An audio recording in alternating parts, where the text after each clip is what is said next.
Fabcon, amoy nakaka-joyful.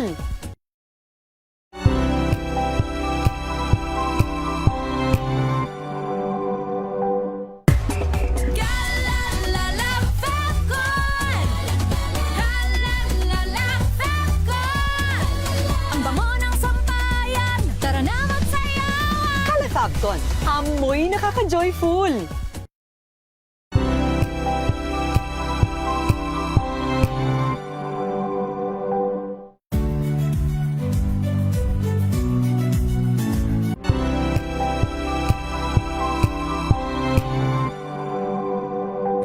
A proud member of MBC Media Group.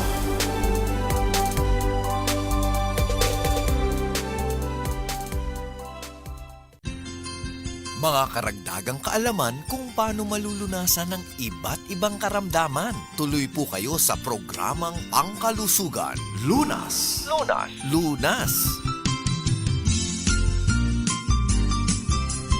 Magandang gabi Luzon, Visayas at Mindanao. Ito po ang programa ang Lunas. Isang oras na talakayan tungkol sa ating kalusugan at kasama po ninyo Cheska San Diego Bobadilla. Pwede nyo kaming sundan bukod sa radyo, sa TV, sa cable channels. Pwede nyo rin po kami sundan online sa pamamagitan po ng Facebook, ng YouTube. Hanapin nyo lamang po yung DZRH News o kaya DZRH News Television na channel o kaya po yung sa akin, Cheska San Diego Bobadilla para po sa ating talakayan ngayong gabi dito sa Lunas. At ang pag-uusapan natin ay mga laboratory procedures. Kayo po ba ay recently nakapagpakuha na ng labs? Di ba? Ganyan ang ating tawag eh. Ano-ano ang mga basic na laboratory procedures na pwede nating ipagawa? Pwedeng routine, di ba? May mga routine laboratory procedures. Yan po ang pag-uusapan natin ngayon. As part of our prevention ng hindi po tayo magkakasakit at maagang madetect kung meron mang problema sa ating katawan. Kasama po natin mula sa Amang Rodriguez Memorial Medical Center, Department of Family and Community Medicine. Siya po ang chairperson ng Occupational Safety and Health. Kasama natin si Dr. Nicole Lourdes de la Cruz. Doc, magandang gabi po sa inyo. Good evening, Ma'am Cheska. How are you? Sama ka dito sa ating discussion sa Lunas. And ako naman looking forward lagi to share some very good information about health and wellness and keeping healthy. Ayun. Kaya maganda rin at excited tayong parehas at tayong lahat dito sa ating pag-uusapan dahil yes, nababanggit ang mga procedures ng laboratory kapag pinag-uusapan ng diabetes, hypertension, cholesterol at iba't iba pang mga karamdaman. Pero etong episode na to, solely idededicate talaga natin doon sa mga laboratory procedures na dapat pinapagawa natin lagi on the preventive side o kaya yung mga basic na dapat sana napagawan natin annually or occasionally, Doc, no? So, yan ang magandang pag-usapan. Bakit mahalaga ito, Doc? So, unang-una, dapat talaga, diba, if you really love yourself, you need to give yourself the gift of life, and that means to ensure that you have good health. Kaya dapat sana, no, on our birthday, yun ang ating pinaka-best gift for ourselves, we undergo the common laboratory procedures or tests that we need to at least undertake to make sure that we can have a check on ourselves. Kasi, Ma'am Cheska, ang problema ng mga tao, minsan takot talaga silang malaman kung may mga problema sila. And ang problema kapag ganito, bago mo malaman, late na. As against, if you do preventive management and you do it routinely, no, like you said kanina, no, or periodically doing it every year, then maganda siyang maging isang practice for life. Example, no, kunyari ang edad mo ay nasa working age ka, no, so that means dapat alam mo kung you're fit for work. And normally, what we do pag ito mga edad, the working population, ang mga necessary every year is of course the basic, which is chest x-ray. Kasi like we know, no, ang respiratory problem, it's always easier to take in, lalo na kung pagod tayo or mababa ang ating mga immune system. So chest x-ray is a must on your every year or on your birthday, accompanied by, of course, if you're less than 40, Ma'am Cheska, you should have at least complete blood count, and then you should have with platelet, no? And then you can have your urinalysis, and then you can have your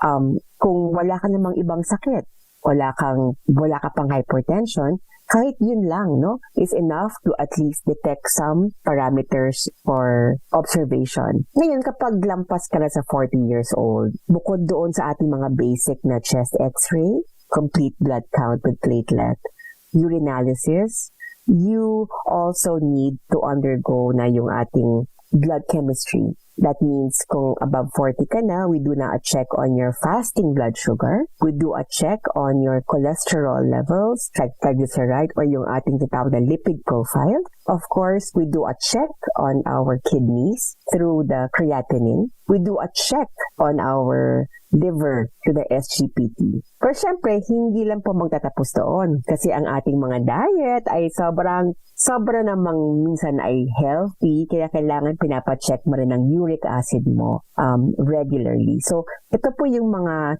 bagay kapag 40 plus, of course, you need to undergo your ECG or your 12-lead ECG testing. Kasi malaking bagay yung early detection for these, no? For any kind of possible chronic illness na kung maaga mong makikita, na maaga siya makokontrol, hindi maaapektuhan ang iyong functionality at work, hindi maaapektuhan ng iyong social life and your family life or your roles in the family. Yun.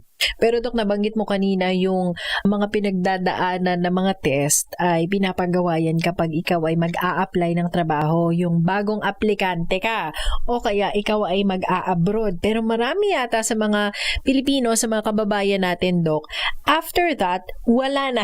Hindi na nagpapa-laboratory. Parang hindi na siya naiisip ipagawa, Dok. Kasi nga po, takot silang malaman. Kasi nga, diba, ang sabi natin, as we age gracefully, of course, our body would also age with us, no? Minsan may mga taong mukha pa ring bata, but internally, they may be, of course, aging gracefully yung kanilang mga organs and other parts na kanilang katawan. So, yun nga yung ating gustong ibigay na mensahe sa ating mga listeners ngayong gabi, na dapat, those things you underwent at the start of your employment, do it pa rin regularly. Siyempre, as you get older, you'll have more tests to be done. But this is just actually a way for us to detect early. Pati nga, ma'am, yung blood pressure check,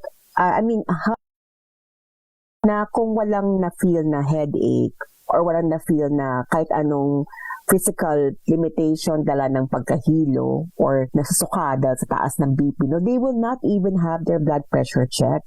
When in fact, at any point na meron kumukuha ng BP, maganda pa kumuha ng BP kasi baka ikaw yung part ng population na mataas na pala ang BP, Hindi no, ang mo blood alam. pressure. Hindi pa niya alam kasi normal lang ang kanyang pakiramdam kasi yung pala, lahi nila, no, nasa kanilang family line, ang hypertension. So, O kaya, sa Dok, kanya, slim. Payat lang naman ako eh. pero kasi, sabi nga natin, kapag nasa lahi mo, ang ating kailangan i-monitor, no? Mama, ayun na, ayaw kong sabihin na sakit, ha? Kasi kailangan, pag sakit na, sabihin, sakit na yan, no? So, sa akin, monitoring. So, pag lahi mo ang isang bagay na kailangan i-monitor, dapat i-check mo yan. So, example, if your parents or your siblings have hypertension or diabetes, it would be nice, no, to do a check on these things. So, yung nga, sa hypertension, you can do parang a quick check on your blood pressure, no, sit down for a while, have it checked, and then see. And then hopefully, no, if it's normal, then well and good. And then you check on your lifestyle, baka naman yung work mo is sobrang stressful, so baka the more reason for you to have it checked more often. Kasi stress is a factor to consider, di ba? Aside from diet. Oo. Isa rin na nababanggit, Dok, sabi mo yung age, no, nag-iiba. Minsan hindi natin namamalayan, nag-age na, umiidad na yung ating katawan, yung ating mga organs. May mga tao o may mga na-diagnose na tumaas na daw yung BP niya. Nagtataka sila kasi, Dok, dati naman hindi tumataas ang BP ko 90/70, 90/80, 100/80, 100/70, sobrang normal. Bakit ngayon, sasabihin daw sa kanya ng doktor, ang new normal na niya, 120/80/90. Yun nga po, no? That is really all part of accepting that our bodies also age with us. You know? And yun nga. And then plus, of course, the external factors, the risk factors, na sabi ko natin, Ma'am Cheska, sa ating buhay, meron tayong mga modifiable risk factors. What are these, no? Modifiable meaning yung how you handle stress is modifiable. Yung mga vices na yan, no?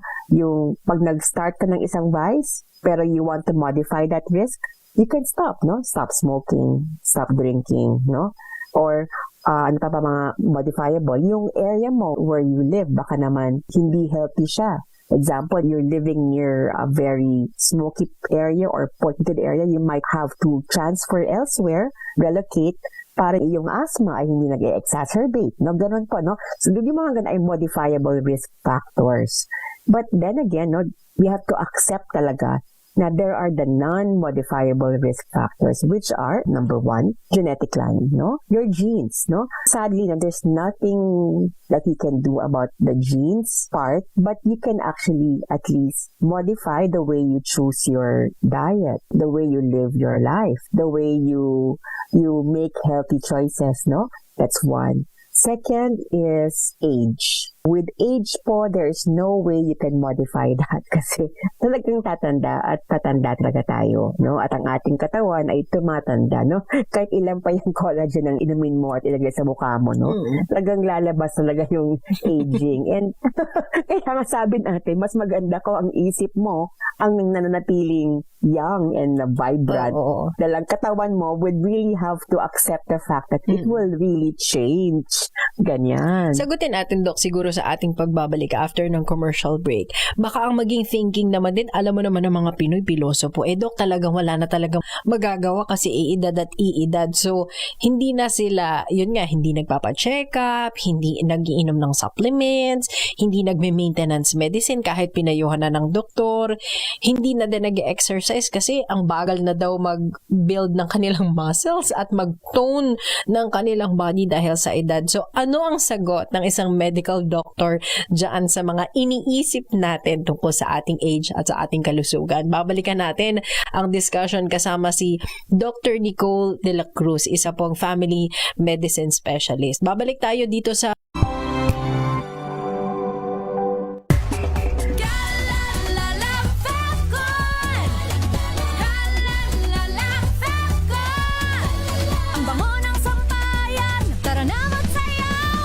Facton, amoy nakaka-joyful.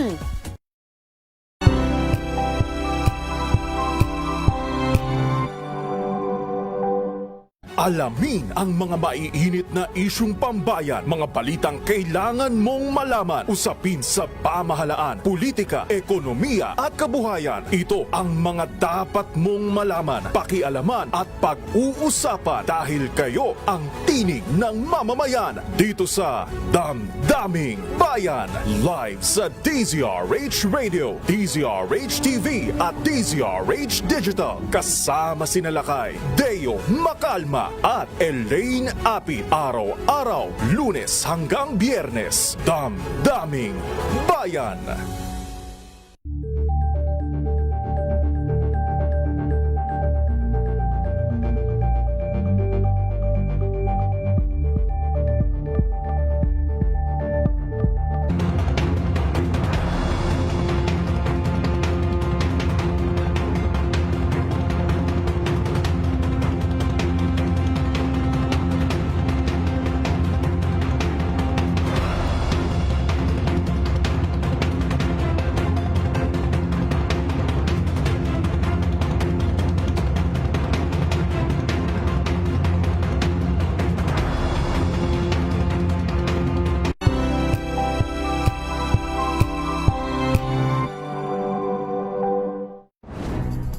Good vibes ang hanap mo?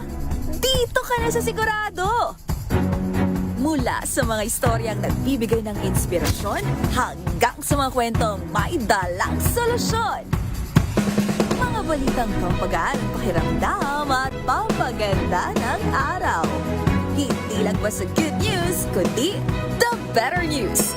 Mula Lunes hanggang Biyernes, 1:00 ng tanghali sa DZRH TV.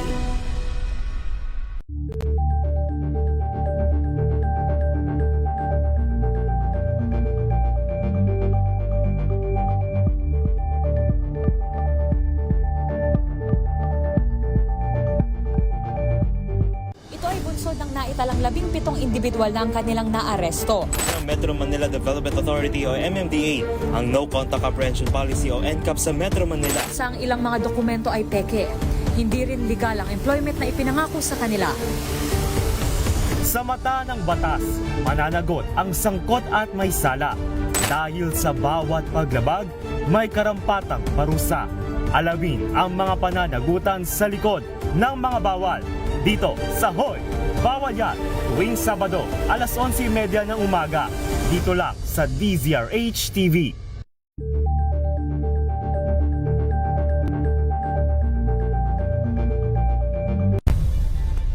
Nagsimula sa pangarap hanggang sa maabot ang tagumpay. Iba't ibang kwento, iba't ibang mukha ng atletang Pilipino. Mas pinatindi, mas pinalakas, at mas pinaaksyon sa Match Point tuwing Sabado, 12:30 ng tanghali sa DZRH TV.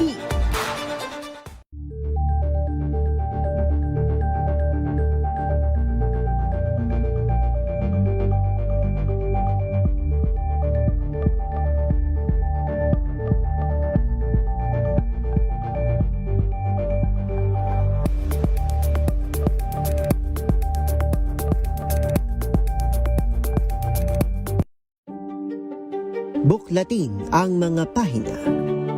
Pakinggan ang boses ng lipunan.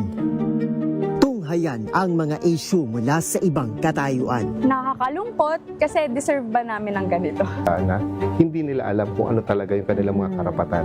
Yung gobyerno, tinulungan nila yung kanilang magsasaka. Pinapatahimik tayong lahat using various laws. Through education, kayang-kaya nating baguhin yung ganitong klaseng pag-iisip. Isang kwento, iba't ibang anggulo. Dito, sa Point of View.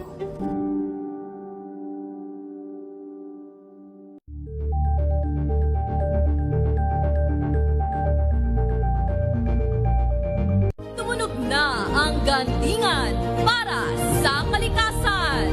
Ang itinanghal bilang Best AM Radio Program Host ay si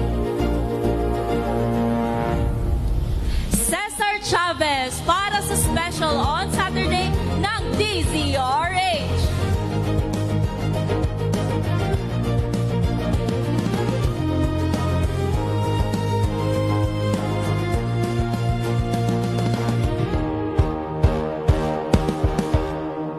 Lunasan, tayo na't makinig sa ating programang Lunas.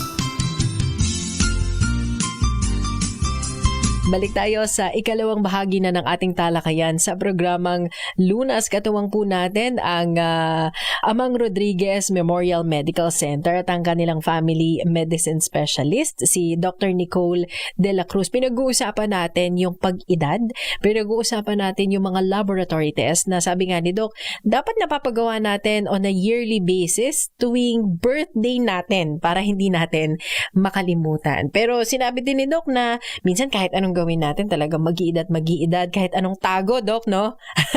Kahit anong tago natin sa mga pilegi sa mukha, mahalata pa din yan kasi lahat tayo naturally ay umiidad, dadagdagan ng ating taon. Para sa mga pilosopo, Doc, na magsasabi, Doc, tatanda naman talaga tayo, mamamatay din ang tao. Ano pa ang sagot natin dyan, Doc? Sasabihin ko sa kanila ganito, alam mo, ang pinakamagandang paraan ay ang maging masaya habang buhay. Kasi mga ganyang, I have patients like that, no? Nagkapong ang hirap mong kausapin kasi nga sa kanila, I'd rather not take. Iba yung mindset, no? Oo. Yun nga, ma'am, that's the exact word na gusto kong gamit, mindsetting. So, pag ganyan po yung ugali ng pasyente ko, ang ginagawa ko lang, I try to show, no, if you do this, ito mangyayari. Kasi sabi pa, you have the power to control how your life will be or how happy or how fulfilling or how functional you can be even at a late age. Alam mo, ma'am, sa Amang Rodriguez, meron kaming above 60 academy sessions every third Sunday. And here, we gather all the individuals na happily aging talaga sila, no? Graceful aging. Mga edad nila, mga 60 pataas hanggang 80 plus. And then they're there, no? Joining our activity, dancing with us, singing with us, learning some new concepts on health, no? So, ibig sabihin, sa kanila kasi, hindi nag-stop ang kanilang desire to live a full life. So siguro, hindi ko to maa-attain, no, yung pag-change ng mindset ng isang tao, ng isang upuan. Pero siguro, ang gagawin for that very moment, I will trust if that person I'm talking to, to keep healthy. Kapag yan po ay bumalik sa akin na may resulta, I think success na ako na, ma'am. Kasi, ibig sabihin, kahit paano, naibukas ko yung kanyang isip na meron talaga siyang chance, no, na mas mapaganda, mas mapasaya, at maging mas fulfilling pa ang kanyang buhay, whatever age he or she is. Ang ating lang pong factor ngayon dyan, Ma'am Cheska, would be siguro, I think, then yung mental health niya. Baka naman siguro, kaya ganyan ang kanyang pag-iisip, dahil meron tayong ibang bagay na kailangan i-address. Baka yung kanyang pagtanggal ng interes sa buhay ay dala po ng nagsisimula po sigurong senyales or red flag for maybe depression or anxiety. Mental health now, ma'am, is considered a part, if ever na meron tayo mga check-up. Ngayon po, most of the physicians now, whatever field, they are in, would always do a quick check on the mental health. Kasi nga minsan, hindi sakit pala ng katawan yan, pero sakit ng siguro ng mindsetting. So sa akin po, yun nga, kapag medyo piloso po at sinasabi, ay naman, Dok, napatandaan na kasi ako, ano pa bang purpose ng buhay ko? It's a clear sign for me to maybe talk and listen more, to spend time with this patient more. Kasi ibig sabihin, baka may mga bagay pa ako mai-pull out, mga small details that can actually help me address kung ano man po yung kanyang issue. Ma'am, diba, definitely it's stemming from somewhere. Baka nag-undergo yan ng some kind of traumatic, traumatic event. Baka naman talagang sobrang lungkot niya kasi may nangyari sa buhay niya, So those things po would have to be really at least brought out into the conversation. And yun nga po, maybe yung sa dating na I am here, I will listen. Ganyan, yung ganun type, hindi rin mamadali. Kaya time talaga to listen, I think. Kasi ang pag-treat sa mga medical conditions, hindi lang yung katulad ng pinag-uusapan natin ngayon, laboratory test o diagnostic tools, hindi lang ganun.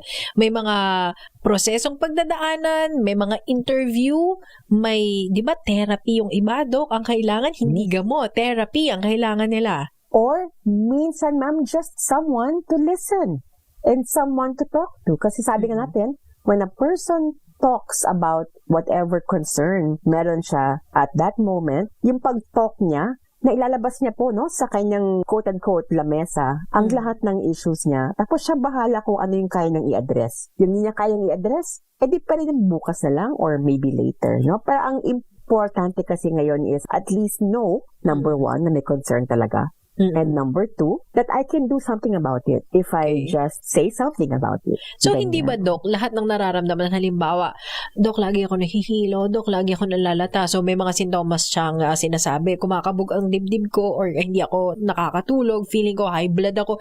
Pero pag tinest lahat, sabi mo nga kanina, nagpa-CBC, nagpa-check ng cholesterol, ang blood pressure okay naman, nagpa-x-ray okay naman ang lungs niya, pero bakit may mga ganun siyang nararamdaman? So, is it possible na normal yung kanya mga laboratory exams? Yes, ma'am. Very, very, very possible. Ang nga po, if I can just share, Ma'am Cheska, sa Family Med po kasi we have a concept called PFC. And that stands for patient-centered, family-focused, or community-oriented. So that means po, each patient we see, or each family we encounter, kasi each patient has a family, di ba? Lagi namang ganun yan, So, ang sa amin, kunyari, let's say, tapos na kami, sa aming patient-centered approach sa kanya, yung kanyang concern, naging dahilan kung bakit nasa amin siya, somehow, ina-address na namin. But still, recurrent yung kanyang pagkakahilo, or yung walang ganang kumain, or hindi makadumi, magayon po, mga small issues, then that means maybe we have to look further,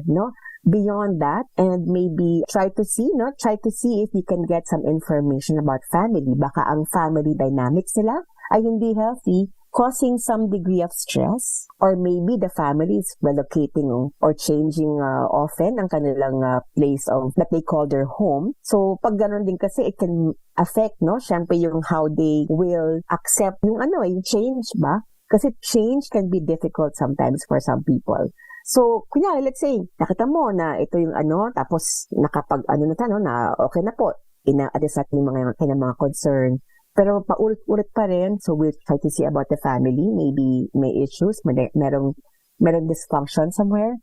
And then, kung hindi pa lang makita, then we try to go further, ma'am, sa community. Kasi nga, sabi natin, some issues, some concerns are not in the person's body, no? Nasa kanyang isip, siguro po. Nasa kanyang mga binubuhat na mga bagay-bagay on that particular moment. So, mga ganyan. So, talagang minsan, kapag talkative po yung doctor, maganda. Kasi na-at home yung pasyente. Tapos, nasasabi niya yung kanyang gustong ilabas na baka kapag family member, hindi niya masabi. Pag ibang tao, mas maluwag niyang nalalabas. Oo. Tutuloy natin sa ating pagbabalik yung talakayan tungkol sa mga laboratory test na hopefully napagawa nga natin o naipapagawa natin every year sa ating birthday o kundi man birthday, basta naaalala natin. Yan ang importante. So sabi nga ni Doc, minsan may mga sintomas na iba't iba tayo nararamdaman pero pag pina-check lahat sa katawan mo, normal naman. Pero ano ang gagawin natin kung sakaling lumabas ang laboratory test mo, may nakita? Pag-usapan natin yan, ano ang next step na gagawin. Tutok lamang po kayo sa ating discussion, sa ating talakayan dito sa programang Lunas. Mga laboratory procedures ang ating pinag-uusapan. Ang nagpapaliwanag po dyan ay si Dr. Nicole De La Cruz ng Amang Rodriguez Memorial Medical Center. Siya po ay nasa Family and Community Medicine. At syempre kasama nyo rin po Cheska San Diego, Bobadilla. Magbabalik tayo ha. Matapos lamang po ang ating commercial break, dyan lamang po kayo.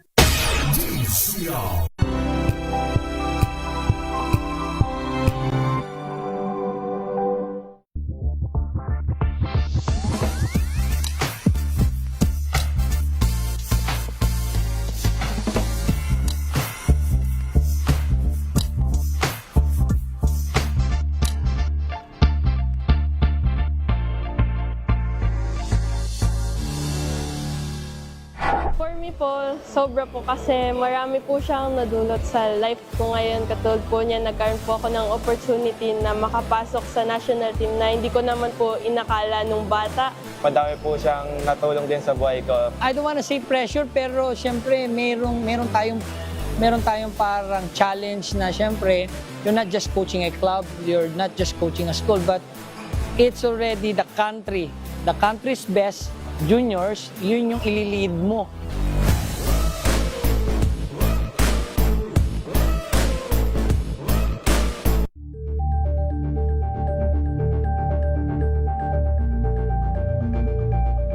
Abangan this Saturday.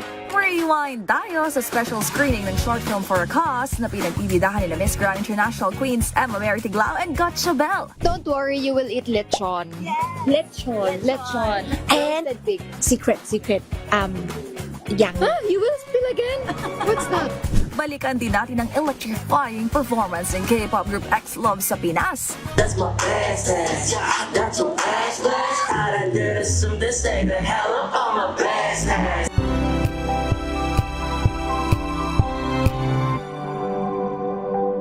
Hello, Washi! Laundry day na naman! Yay! Anong meron? Mancha ng chocolate, putik, may libag pa! Kaya natin yan! With Pride Washing Machine Detergent, may triple stain-away formula. Tanggal ang makapit, madikit, at malupit na dumit mancha.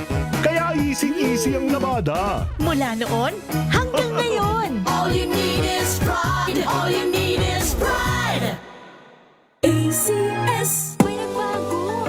May arte. May budget. Akala nyo lang yon. So solid. White Rose Papaya. Wow, White Rose. White Rose Papaya. Wow, White Rose. White Rose Papaya. May glow up with White Rose Papaya. White Rose Papaya. May puti power times 2 kasi may papaya at niacinamide. May shea butter and tea tree oil pa. Kutis sulit ang glow up. Glow up with White Rose Papaya. White Rose Papaya. Kutis sulit ang glow up. ACS. Wow, ang saya. Isang barangay na labada, puro mancha pa. Goodbye, pahinga. Mommy, isang laba lang yan sa Pride Bar Blue. May powerful stain-away enzymes na malupit sa dumit mancha. At di masakit sa kamay. Isang laba lang yan. Hello, pahinga. Hello, Pride Bar Blue. ACS.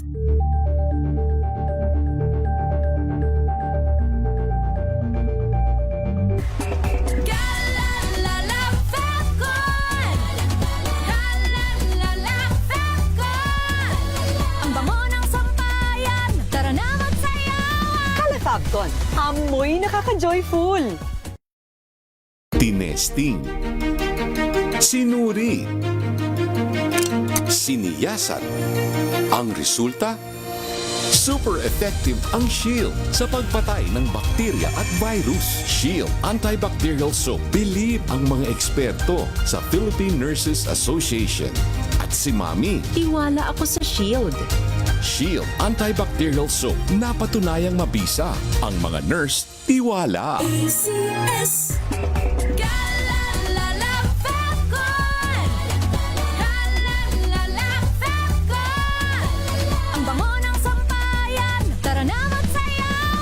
Fabcon, amoy nakaka-joyful.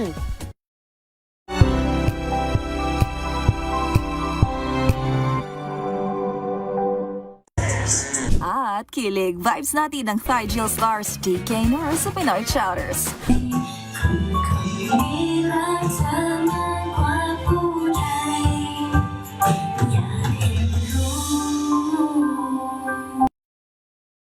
Dito lang sa DZRH TV. Number 1 na naman ang inyong DZRH sa latest survey ng Kantar Media na inilabas nitong January 2026. Hindi lang sa Metro Manila, kundi pati rin sa Mega Manila. Patunay na DZRH lang ang inyong tunay at totoong pinagkakatiwalaan. Taos-puso po kaming nagpapasalamat sa inyong patuloy na pagtitiwala dahil ang DZRH, una sa Pilipinas, una sa Pilipino. Saan ka man sa mundo, tayo Pilipino. Tayo sa ating talakayan sa programang Lunas, ikatlong bahagi na ng ating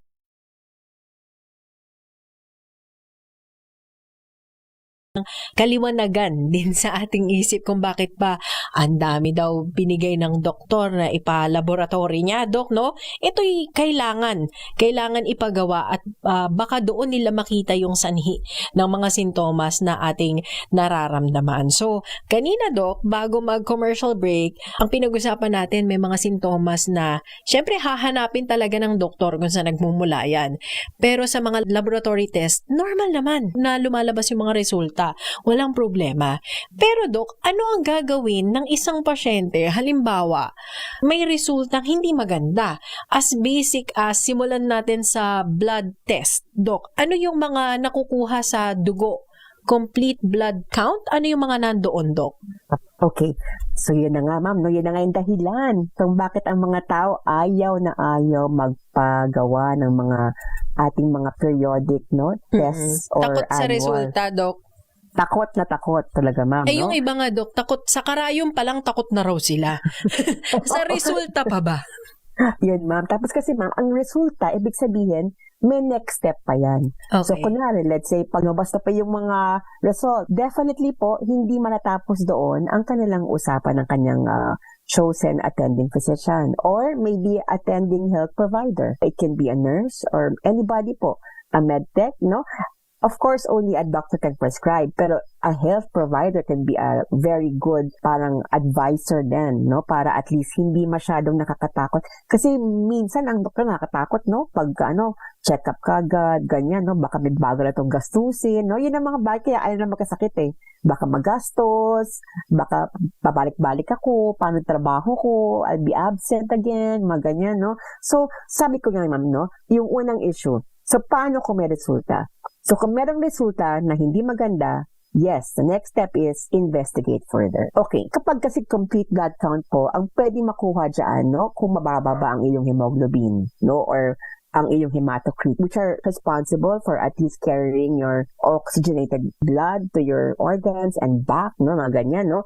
What else? So you can check kung meron kang anemia. So sa CBC lang po yun. What else? You can also check sa iyong CBC kung meron kang some infection. Baka naman nagkaroon ka na para ng infection, hindi mo alam, no? Baka naman mataas ang iyong bacterial count, no? Viral count. No? So yan, CBC lang po yan. It can tell so many things already sa ating physician. What else? No? If you underwent blood chem, no? Pag nag-fasting blood sugar ka, you'll be able to check if there's an issue with sugar control, or maybe if you had your cholesterol check as well, you'll know kung mataas. Kasi Ma'am Cheska, minsan, kapag mataas ang cholesterol level, yan ang nagiging dahilan kung bakit tumataas ang kanilang blood pressure. No, kung dati siyang hindi, tapos ngayon laging na mataas, baka naman meron tayong other things to check on. Baka naman napadami na yung ibang bagay na hindi maganda o hindi healthy na mga choices sa diet, no? So that can happen, syempre, with those who are unable to choose or at least make or cook their own meals. Part din po kasi ng ating blood chem, yung pag-check ng CREA. Kapag si-check kasi ang creatinine count, you are trying to check on the kidneys. Yung SGPT mo, you're trying to check on the liver. So somehow, with that basic blood chem na yan, with your uric acid there as well, no, you can always check, ito pala tumaas. Kaya para nagkakaroon siya ng kaunting pain sa kanyang talampakan, sa may sakong, kasi tumaas pala yung kanyang uric acid. Or baka naman, kaya pala nagkakaroon siya ng mga sugat na hindi gumagalang, ang taas pala ng kanyang sugar. So, it's not good to have those results kasi ibig sabihin, meron niyang for sure na something to modify in your lifestyle, number 1. Number 2, and maybe lifestyle modification may not be enough and it would now need some medication. And sa ibang tao, pag may medication, pili nila, lalo masisira ang kanilang kidney sa mga gamot, no? So pag ganyan na ka na pag-iisip, you just try to assure them that hindi ito makakasama dahil magkakaroon naman ng paraan para magkapag-monitor. Maganda po, there are many ways to give assurance sa ating mga ganyang mag-isip na mga favorite patients, no? Ganyan. Tapos, ma'am, andi pala, ang isa pang bagay na kailangan kong i-emphasize kasi po, kapag kasing nagkakaroon tayo ng ganyan mga monitoring, di ba? Sabi ko nga kanina, may mga, ang mga results natin. So, kapag kunwari, may result na hindi maganda, and that it would require at least refer to the right specialization, then we will do that, no, sa further assessment and investigation. Kaya nga, ang kinakailangan talaga ay hindi takot yung pasyente sa kanyang kaharap na doktor para madali siya maglabas ng kanyang mga fears. Kahit na feeling ng iba, yung fear niya ay hindi man nakakatakot. Pero yung nga, takot siya eh. So, i-address mo yun. Kasi takot siya. So, para bumalik siya, di ba? Magsabi siya ng kanyang mga concern. Kailangan lang ay open tayo palagi sa ganang mga klase ng conversation. Dapat komportable, di ba? Yung pasyente sa kanyang doktor. Okay. Dok, kailan naman pinapaulit yung mga doon muna tayo sa basic, no, na pinag-uusapan natin. Kasi minsan pinapaulit talaga yan eh, na may nakitang mataas or mababa ang hemoglobin, o kaya pagdating doon sa mga CREA, uric, di ba? Yan yung mga common. Yes. Cholesterol, yan yung mga medyo tumataas. Tapos, sasabihin ng doktor, paulit mo, tas balik ka sa akin. Okay. Depende kasi yan, Ma'am Cheska, yung pag-ulit. Conforme yan sa edad, no, sa age, or sa risk presented, no, risk factor na presented. Okay. Baka ito yung mga non-modified. O baka naman depende rin po yan sa ating mga nakuhang resulta. So, ibig sabihin, kung kunwari, paglabas ng resulta, normal naman, normally, kapag ang edad mo ay less than 40, you can return after a year. As you age, we would require you to come back more often. No? Siyempre, kapag nakatungtong ka na sa edad ng mga above 50 or 55, tapos meron kang strong risk factors in your family history, then it becomes more often every 6 months. So, ang inyong question, gaano kadalas? Yun po, depende sa ating resulta. So, kung kunwari, let's say, tumaas ang ating cholesterol, tapos nag-undergo na po siya ng BP, no? Tumaas ang BP, mataas pa ng kanyang cholesterol, nakagamot siya ngayon, ang kanyang blood chem, may mga abnormal na mga values, tapos naggawa ka na ng mga ating mga, di ba, yung ating mga referral sa ating mga kapartners sa health industry. Example, nag-employ ka na ng help ng isang dietitian para maayos yung kanyang pinakain. Nag-employ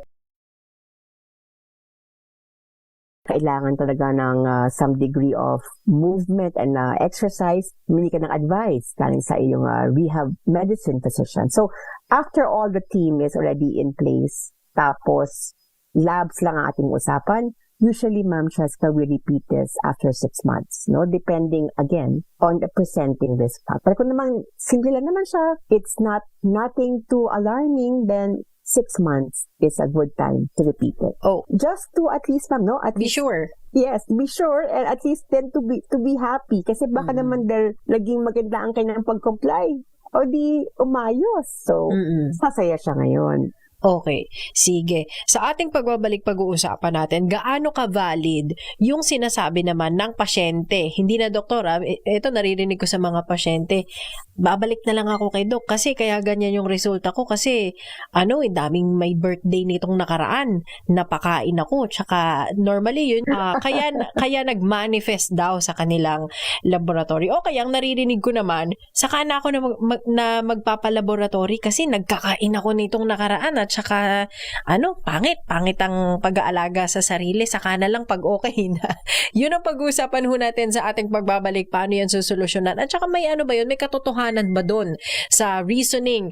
Again, mindset, sabi nga ni Doc, no? Mindset ng ating mga pasyente. Babalikan po natin ang ating discussion dito sa programang Lunas. Katuwang natin at kausap natin si Dr. Nicole De La Cruz, isang family and community medicine specialist. Pag-uusapan natin yan matapos lamang po ang ilang paalala.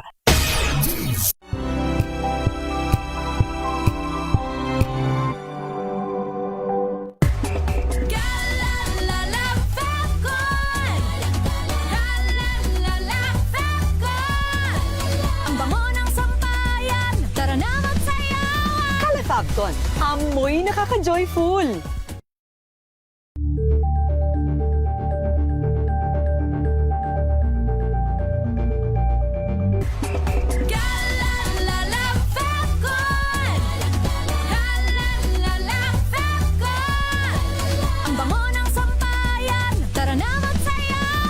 Calafabcon, amoy nakaka-joyful.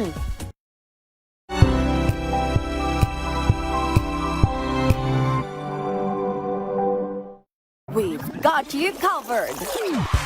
From the hottest hits, exclusive interviews,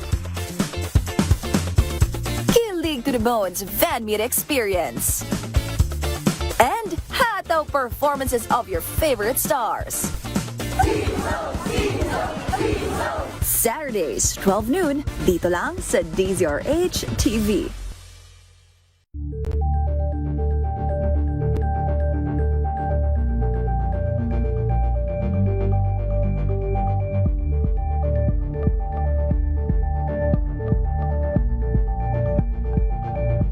Curious ka ba sa maraming bagay? Kami na ang bahala dyan. Aalamin, tutuklasin at bibigyang linaw namin ang mga katanungang bumabagabag sa inyong isipan. Sa programa kung saan ang bawat sagot ay galing lamang sa mga eksperto. Ang Expert's Opinion, tuwing linggo 3:00 ng hapon, dito lang sa DZRH TV.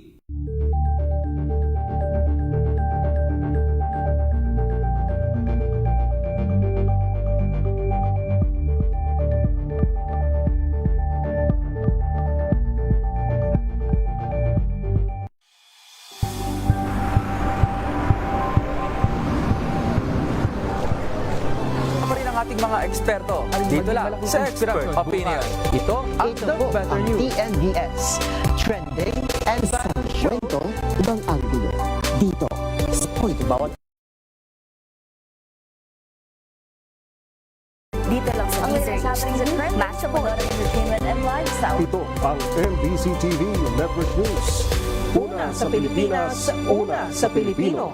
Balik tayo sa huling bahagi na ho ng ating talakayan. Ang bilis ng oras pero sana marami ho kayong nakuha sa discussion natin. Kasama natin si Dr. Nicole Lourdes De La Cruz mula po sa Amang Rodriguez Memorial Medical Center. Siya po ay nandoon sa Department ng Family and Community Medicine. At si Doc nagbabahagi sa atin ng mga kaalaman at reminders na okay, magpa-laboratory, ingatan ang kalusugan, pero minsan kailangan mo din talagang makipagkwentuhan, di ba, sa iyong doktor. Exactly. Oo. Nako, para Tayo mga kapatid, no, Ma'am Cheska, parang sometimes the patient ang nagsasabi kung anong kanyang gustong direction ng kanyang management. Oo, Dok, no? Sabi nga, pala desisyon kaming mga pasyente. Paano nga yun, Dok? May mga naririnig tayo na saka na ako magpapalaboratory kasi ang dami kong kinain itong mga nakakaraang weeks. Baka lumabas daw sa kanyang laboratory result o kaya pag gano'n na ang lumabas. Na-justify doon sa mga kinain mo o ginawa mo or nakulangan ka ng exercise recently, Doc. Okay. Kapag ganyan po ang naririnig natin sa ating mga pasyente, hindi mo siya pagagalitan. No? Kasi baka lalong hindi yan bumalik sa'yo. Hindi na babalik. So pag ganyan siya mag-isip, syempre, di ba, parang medyo yan taliwas, no? Wala sa tama, no? Yung ganong klaseng salita. But then again, kasi sabi nga po namin mga family physicians, no? We take it from where the patient is coming from. So kung ganun ang kanyang mindset, dun kami magsisimula. So ibig sabihin, kung yun ang kanyang iniisip, sa amin, we'll ask, kailan ba kayo huli nagkainan? Kailan ba ganyan? So, other things. So, baka naman kasi, sa dami ng kanyang sinasabi, lalabas din po yung mga ibang bagay na pwede mong gawing pangpalakas ba ng ating goal na siya ay kinakailangang i-manage talaga.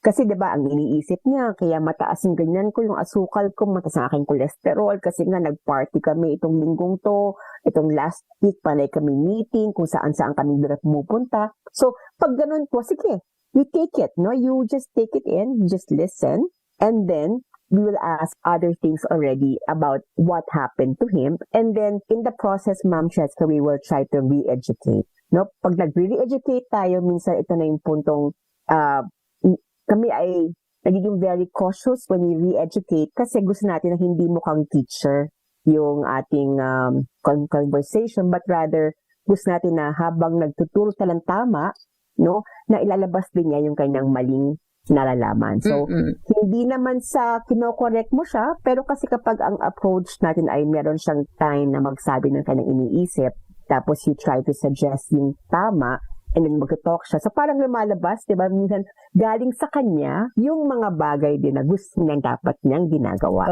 So, parang walang prasahan, no? Maliman ang kanyang sinasabi, yun kasi ang kanyang pinanggagalingan ngayon.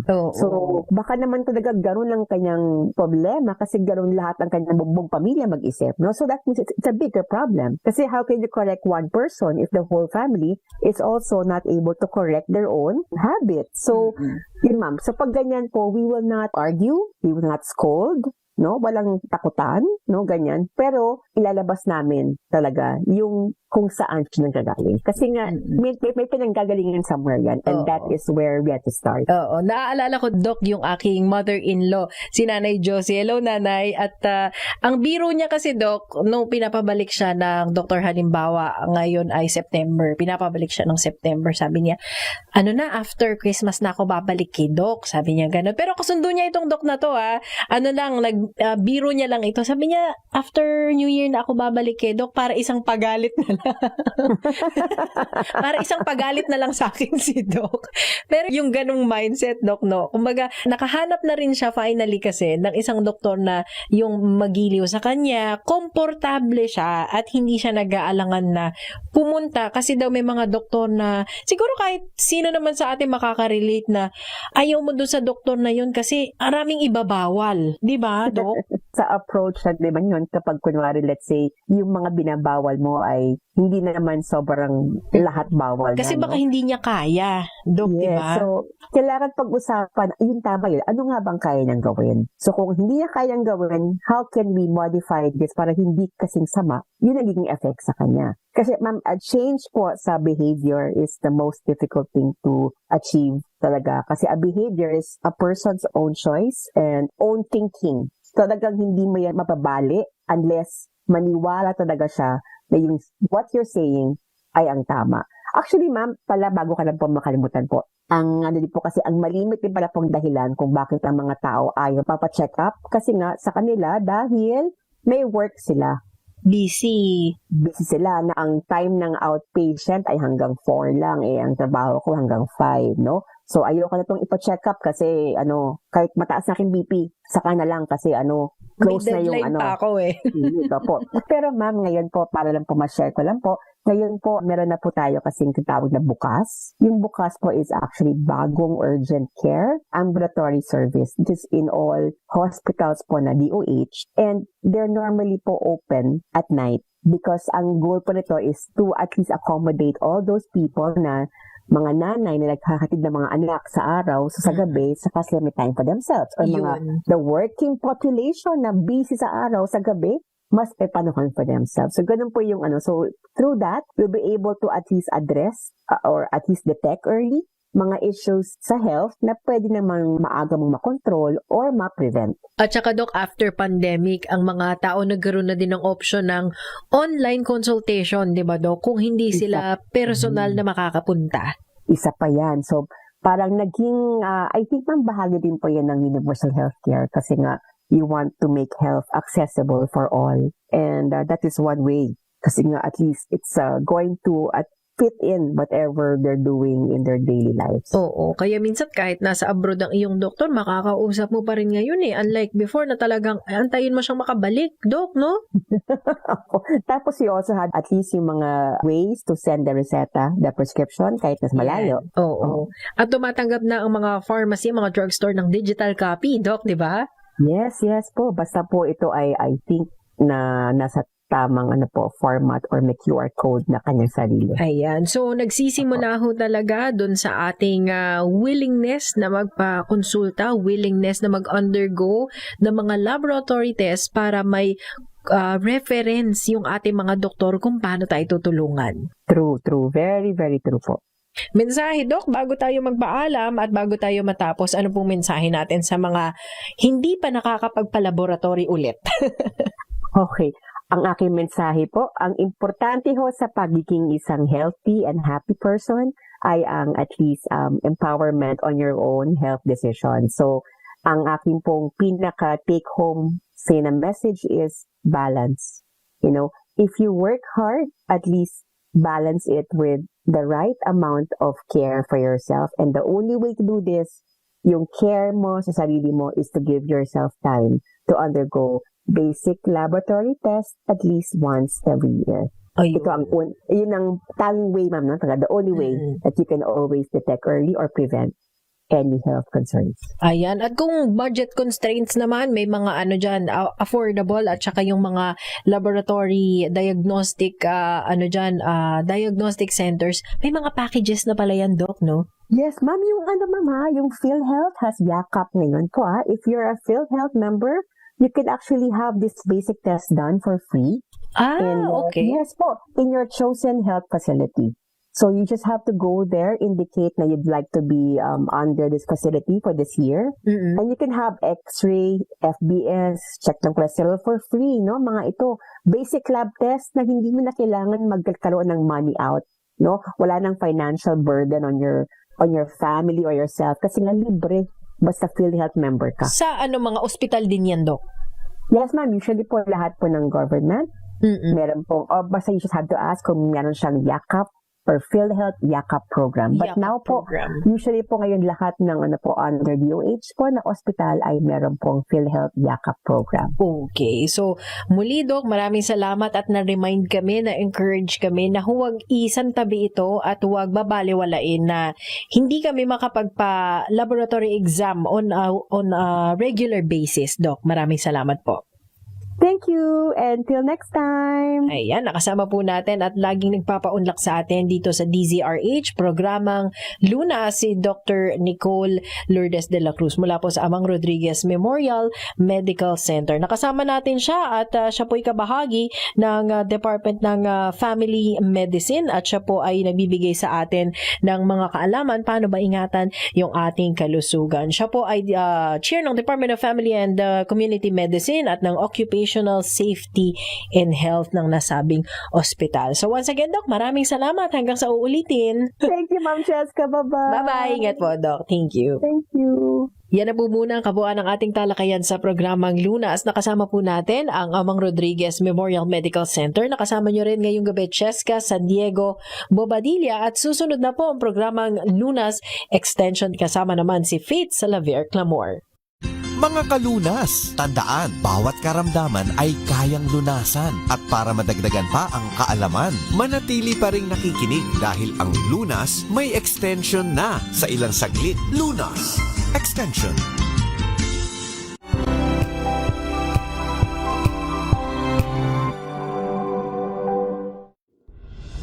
Tuloy-tuloy ang pagtulong, tuloy-tuloy ang pagseserbisyo, at tuloy-tuloy ang balitaan kasama si May Binauhan sa Operation Tulong mula Lunes hanggang Biyernes.